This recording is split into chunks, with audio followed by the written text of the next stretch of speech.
दोस्तों, किसी के भी मन की बातें जानने के लिए 3 तरीके होते हैं, लेकिन इन तीनों तरीकों को समझना अति आवश्यक है।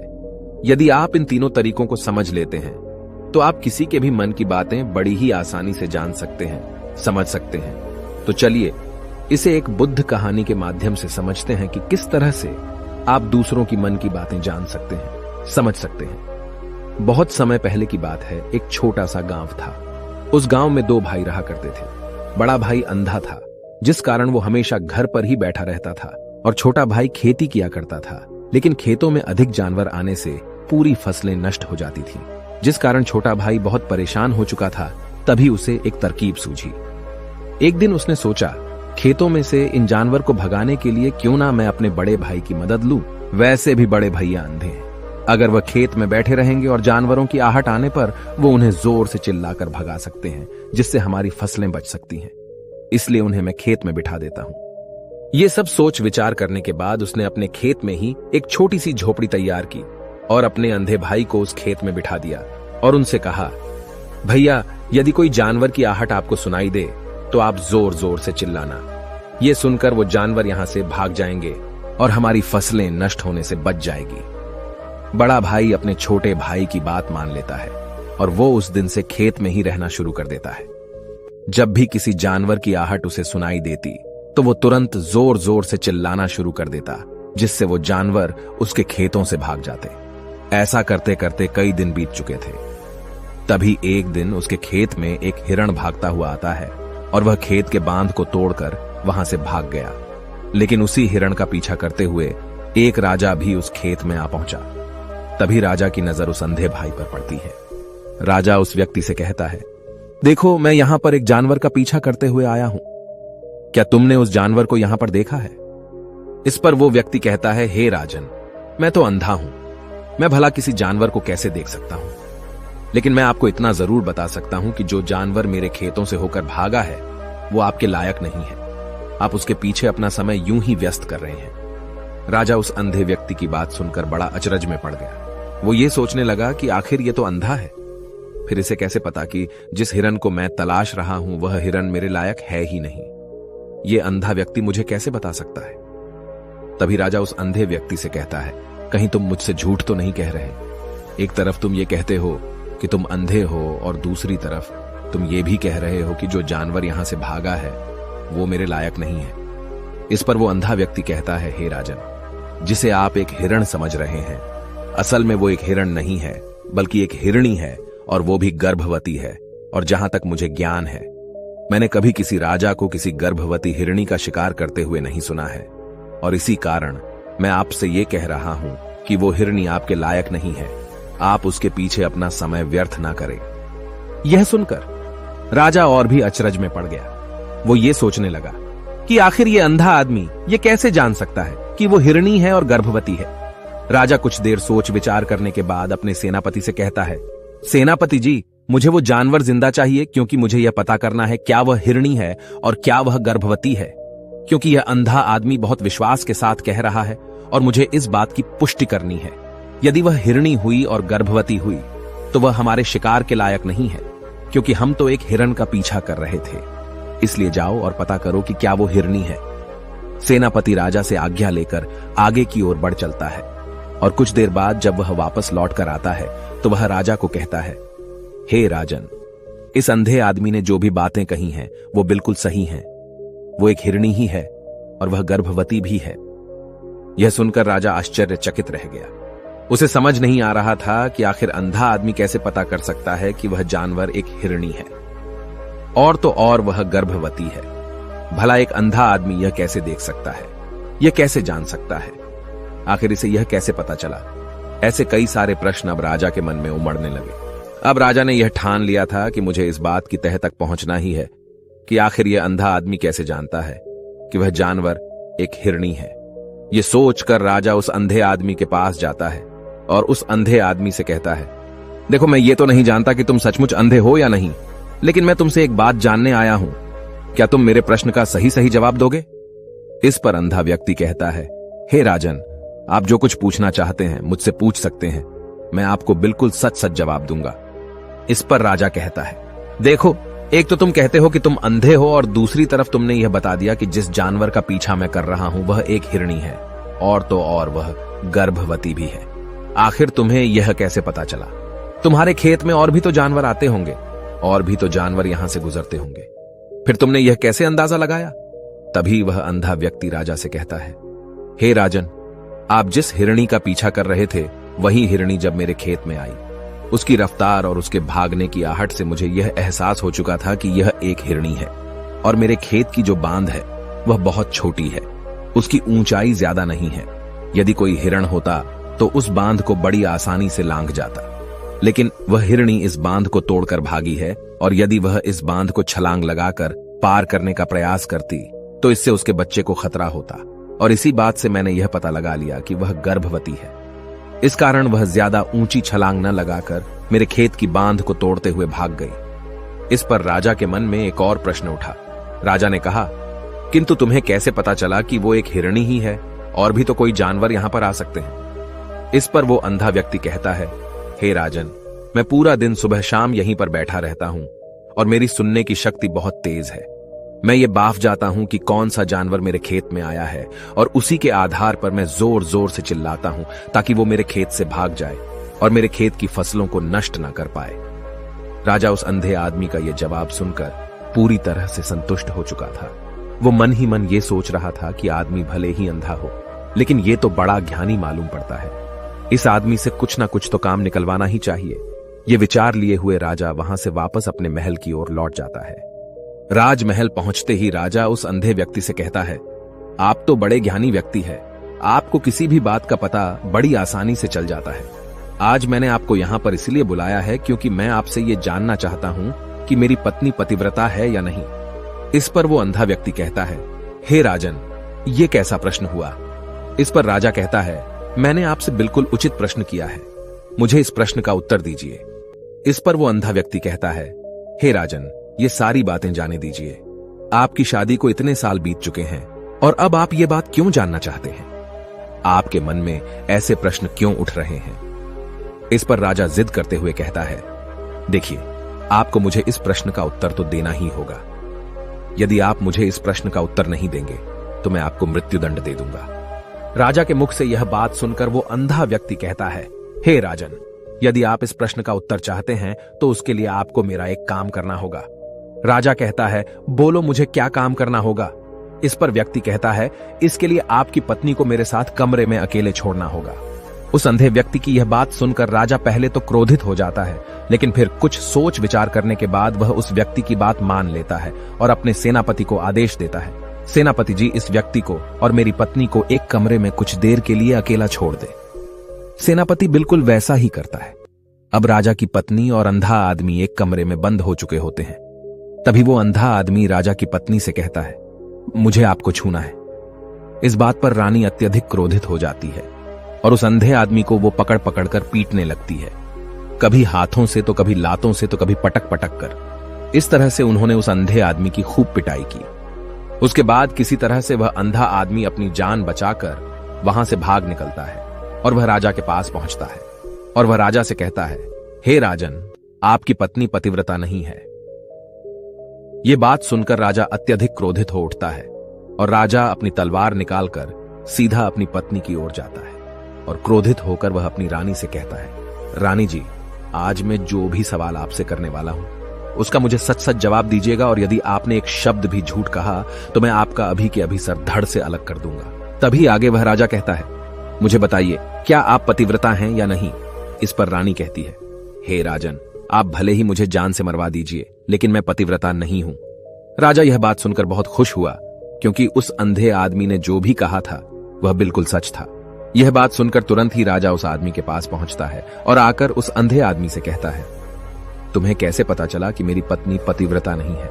इस पर वह अंधा आदमी कहता है, हे राजन, बड़ी सीधी सी बात है, मैंने तो आपकी पत्नी से बस इतना ही कहा था कि मुझे आपको छूना है, और इस बात पर वह इतना क्रोधित हो उठी कि उन्होंने गुस्से में आकर मुझे लात घूंसों से पीटना शुरू कर दिया। और भला कोई औरत किसी और मर्द को कैसे छू सकती है? लेकिन उन्होंने न आव देखा न ताव, बस लात घूंसे मुझ पर बरसाने शुरू कर दिए। वह भी तो एक छूना ही हुआ, और एक पतिव्रता नारी कभी भी पराये मर्द को नहीं छूती।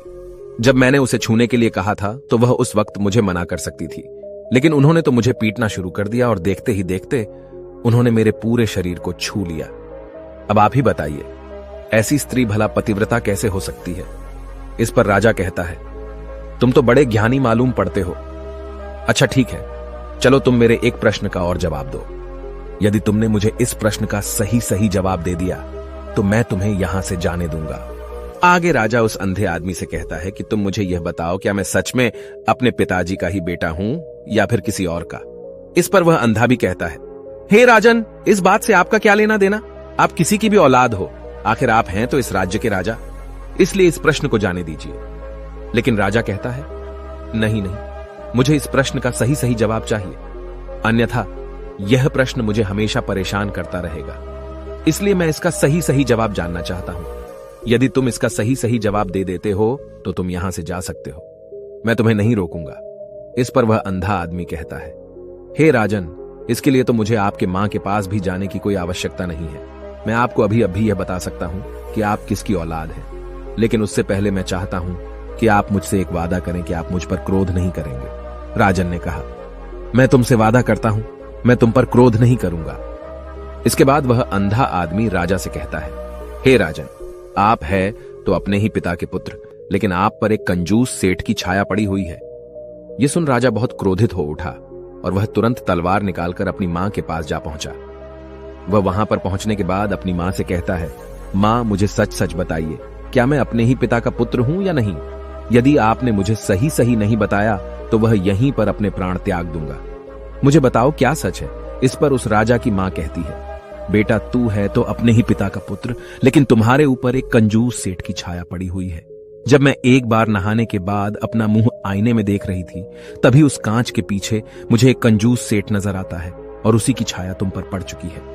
यह सुन राजा बहुत खुश हो जाता है और वह तुरंत दौड़ा दौड़ा वापस उस अंधे आदमी के पास पहुंचता है और उस अंधे आदमी से कहता है, तुम्हें यह कैसे पता चला कि मुझ पर एक कंजूस सेठ की छाया पड़ी हुई है? इस पर वह आदमी कहता है, हे राजन, आपने मुझसे कई सारे सवाल पूछे जिनका जवाब मैंने आपको सही सही दिया है। यदि कोई और राजा होता तो मुझे इसके बदले में ढेरों सारे इनाम मिल चुके होते, लेकिन अब तक आपने एक फूटी कौड़ी तक नहीं दी है। इस बात से ही मैंने अंदाजा लगा लिया था कि आप बहुत कंजूस हो। यह बात सुनकर राजा जोर जोर से हंसने लगा और कहता है कि आप जो भी मांगेंगे वह मैं आपको अवश्य दूंगा, लेकिन मुझे यह बताओ कि तुम्हें कैसे पता चल जाता है कि कौन सी बात सही है और कौन सी गलत? तुम किसी भी बात का इतना सटीक और सही जवाब कैसे दे पाते हो? इस पर वह अंधा आदमी कहता है, हे राजन, मैं तो वैसे ही अंधा हूं। यदि मेरी आंखें होती तो मैं किसी की भी मन की बातें बड़ी सरलता से जान लेता। मन की एक भाषा होती है और यह भाषा मनुष्य के शरीर के व्यवहार के रूप में देखी जा सकती है। उसकी आंखों से, उसके होठों से, उसके काम करने के तरीके से, उसकी क्रियाओं से पता किया जा सकता है कि उसके मन में क्या चल रहा है। उसके आधार पर हम किसी के भी मन की बातें जान सकते हैं। लेकिन मैं तो अंधा हूं, मैं देख नहीं सकता, इसलिए मैं क्रियाओं से देखता हूं। यदि मुझे कोई बात जाननी हो तो अगले आदमी को कुछ काम देना पड़ता है, जिस पर वह व्यक्ति किस प्रकार काम करता है, किस तरीके से इस काम को करता है, उसके आधार पर ही मैं यह पता कर पाता हूं कि उसके मन में क्या चल रहा है। तभी वह राजा कहता है, तो क्या इसका अर्थ यह हुआ कि मैं भी किसी के मन की बातें जान सकता हूं?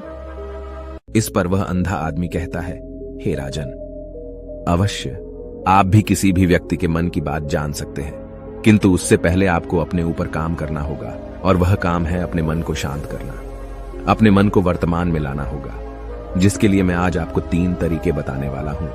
और ये तीनों ही तरीके बड़े ही आसान और सरल हैं। किंतु हे राजन, उससे पहले आपको एक काम करना होगा, अपने मन को एकाग्र करना होगा।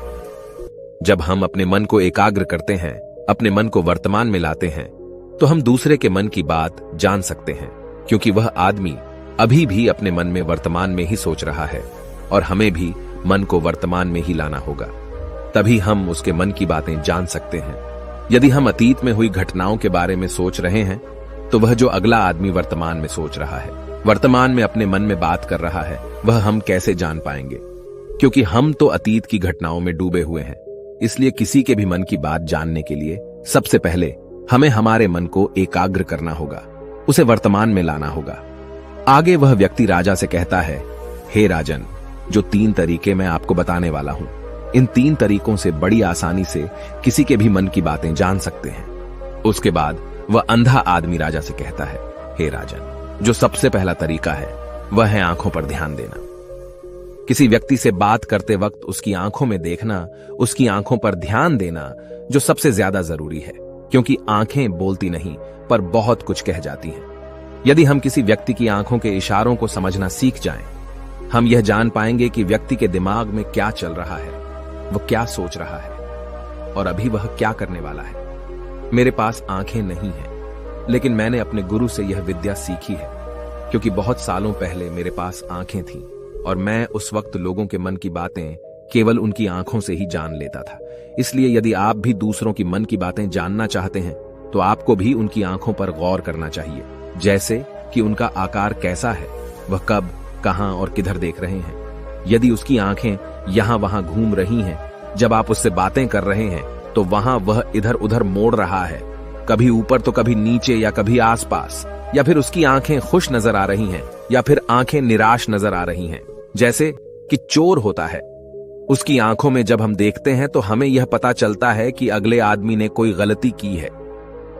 ठीक उसी प्रकार जब हम किसी चालाक व्यक्ति की आंखों में देखते हैं तो आपको पता चलेगा कि उसकी आंखों में एक भाषा होती है। एक बहुत ही सीधा और आसान तरीका होता है। यदि आपको यह पता लगाना है कि सामने वाला व्यक्ति आपसे झूठ कह रहा है या फिर सही, तो आपको उसकी आंखों पर ध्यान देना अति आवश्यक है। यदि आपसे बात करते वक्त वह व्यक्ति अपनी आंखें यहां वहां घुमा रहा है, ऊपर नीचे, इधर उधर, दाएं बाएं, हर जगह देख रहा है, तो इसका अर्थ यह हुआ कि वह उस बात से निकलने का कोई रास्ता ढूंढ रहा है, वह कोई झूठ बना रहा है। यदि सामने वाला व्यक्ति आपसे कुछ झूठ कहने का प्रयास कर रहा है तो वह आपसे नजर नहीं मिलाएगा। वह यहां वहां देखेगा, ऊपर नीचे देखेगा, लेकिन वह आपकी आंखों में आंखें डालकर कभी नहीं देख पाएगा, क्योंकि उसे डर है कि यदि उसने आपकी आंखों में आंखें डालकर देखी तो उसका झूठ पकड़ा जाएगा और लोगों को सच्चाई का पता चल जाएगा।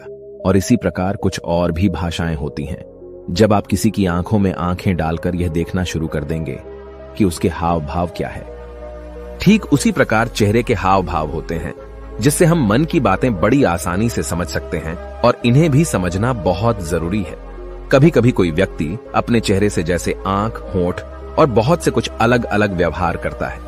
यदि आप किसी व्यक्ति के चेहरे में गौर करेंगे तो आप आसानी से समझ पाएंगे कि वह व्यक्ति निराश है, जब व्यक्ति बहुत उदास है, या फिर वह बहुत खुश है, या फिर उसे कोई बहुत बड़ा दुख है। वह अपने अंदर क्या महसूस कर रहा है, ये सारी बातें हम उसके चेहरे के हाव भाव से पता कर सकते हैं। फिर चाहे इंसान जुबान से कुछ बोले या ना बोले, लेकिन आप उसके चेहरे से सब कुछ पता कर सकते हैं। आगे व्यक्ति राजा से तीसरा तरीका बताते हुए कहता है, हे राजन, इसी प्रकार तीसरी भाषा भी है, अर्थात तीसरा तरीका भी है, और वह है हाथों के इशारे और शरीर का व्यवहार। मन की बात समझने के लिए हमें हाथ के इशारे और शरीर के व्यवहार को समझना बहुत आवश्यक है। कोई व्यक्ति जब बात करता है तो आपने देखा होगा कि वो अपने हाथों को हिलाता रहता है, अपने हाथों से इशारा करता रहता है।